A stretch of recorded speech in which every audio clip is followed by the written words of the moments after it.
Hello and welcome back. In this session, we will take a look at method overriding.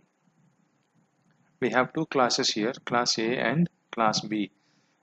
In class A, we have a method definition called hello, which takes one argument, which is name. Here I'm printing just implementation of hello from A, which is the name here.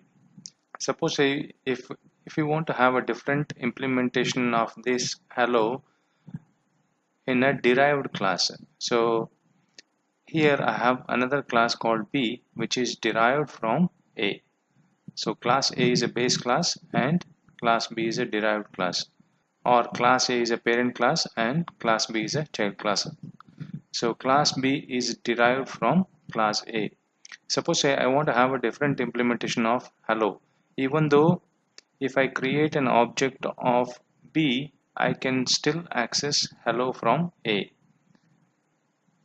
Instead of accessing hello method from A class, I want to have a different implementation in B class with the same set of parameters, and the name of the method will be same. So this is nothing but method overriding. So we are overriding this method which is belonging to class A in class B, which is a derived class from class A. So this can be achieved whenever we need a different implementation. Here I have created an object of A class, okay, and I'm calling method of A.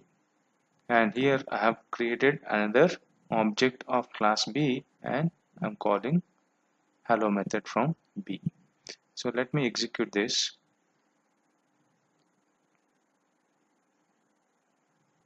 Okay, once I execute, I get this output, that is x.hello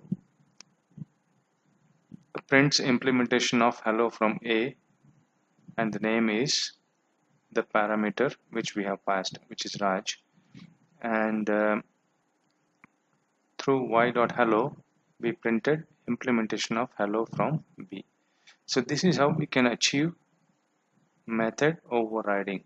So this is also one of the object oriented concepts.